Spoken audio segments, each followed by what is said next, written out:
Let's talk about Cardi B.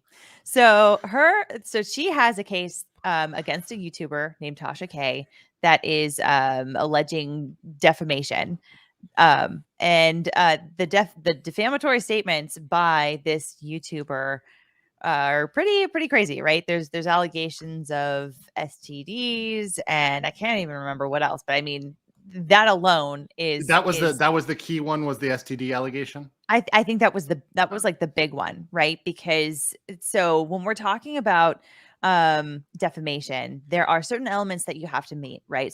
So number one is that the person, in this case, Tasha K, has to have made a statement that was not true. Number two, they have to have made that statement to at least one other person. They've published it, right? So talking on her YouTube channel is definitely doing that. Number three, they have to that the statements have to have caused reputational harm to the person that was being talked about. And number four, what is it? Oh my gosh, I had these memorized. But anyway, so it has to have created reputational harm, and then that basically has to cause damages. So that's the last element. But when we're talking about some types of lies versus other types of lies, some are so bad that they create that it's like the court will basically just assume that there's reputational harm because it's like anyone. Yes, and that's called defamation per se.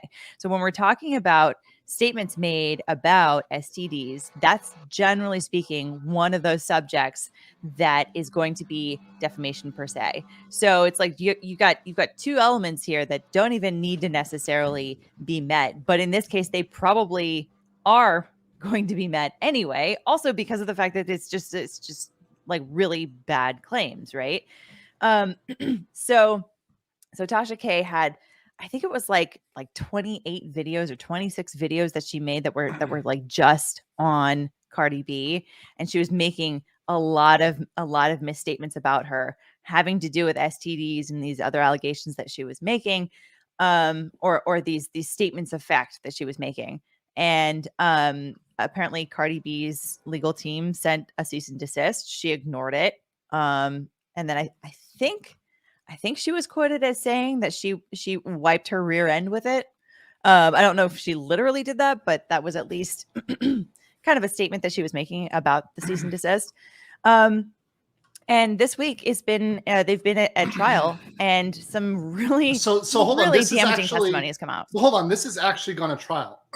It is at trial right now. So this is like, so procedurally, and this is something that for me, and I've never been personally involved in this, but just knowing other people that have, one of the main strategies with defamation suits is often to handle them, and I think for most suits in general, is to handle them pre-trial, right? So you're going to get to the point of summary judgment, you're going to get to the point of motion to dismiss, summary judgment, maybe injunctive relief, and then once you've gotten that, you just kind of settle it, get rid of it, just resolve it. So it going to trial is something that frankly doesn't look good for any side, because, here's the problem.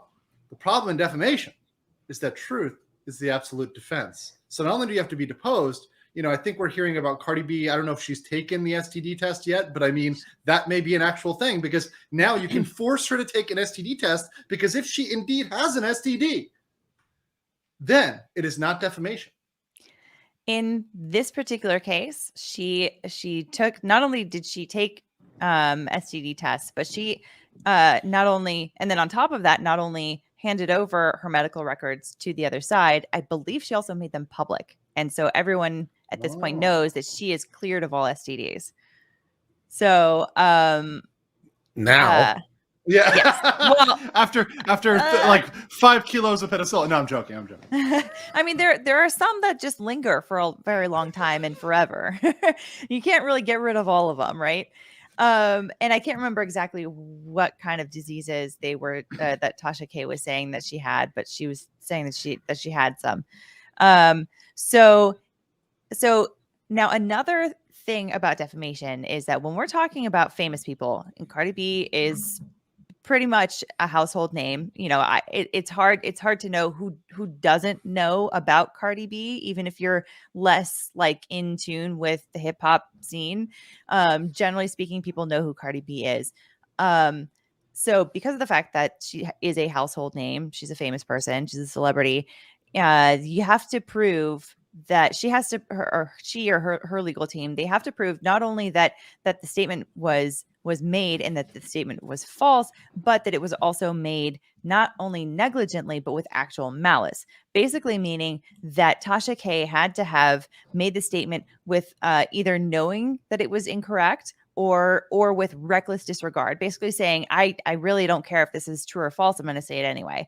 And that's such a high burden for any plaintiff to show. And this week, guess what? Testimony came out. Tasha K admitted on the stand. She said, yep, I pretty much knew that what I was saying was probably not correct. And I said it anyway, because that's my business. That's my business model. This is what I do. And she had absolutely no remorse, allegedly, according to people that are in the courthouse, that are reporting on Twitter. So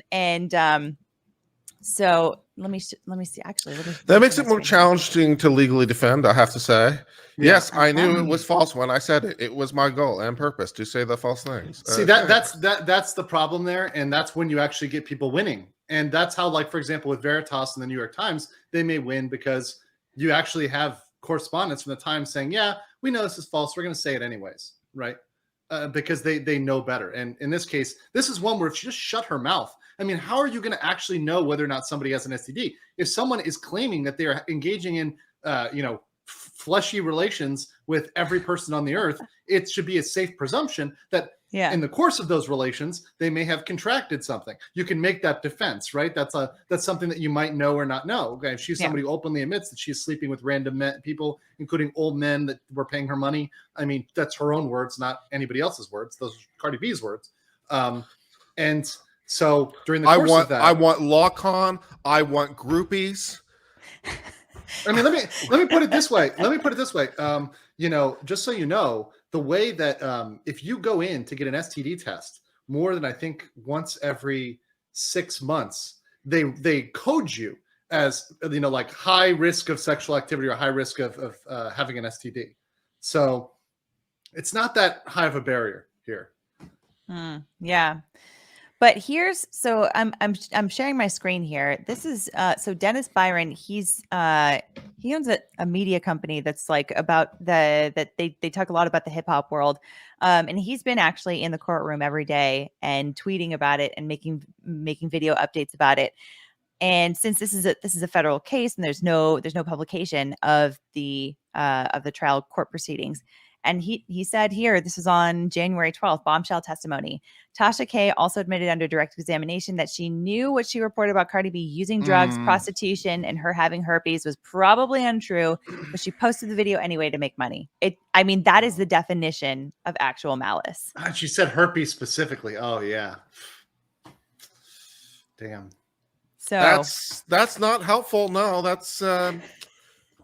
That makes proving the actual malice much easier. Yeah. Yep. Yeah. How will you ever prove what you actually knew? Here is what I knew. How will you prove I recklessly disregarded? Recklessly disregarded. Although they did say it was probably untrue. But that's reckless. That's that reckless. Is being reckless. Yeah, Even without having actual, like, she didn't say I knew that this was not true. She said I knew that it was probably not true. And that I still wanted to say it anyway. Like I said, this is a textbook definition of recklessness for actual malice. Now, on the plus side, if it is in fact true, she still wins, which was an earlier point, right? So if you can get Cardi B and be like, because we know that she has a clean STD panel apparently now, or so because I say this because it's all levels of hearsay, but let's go with it. Apparently It's a clean panel now. Has it always been a clean panel? Have you ever had an STD? Have you ever used drugs? Have you ever engaged in prostitution? So even though she believes it to be false, if it is in fact true, she can still win. So there's still hope somewhere for Team Tasha K.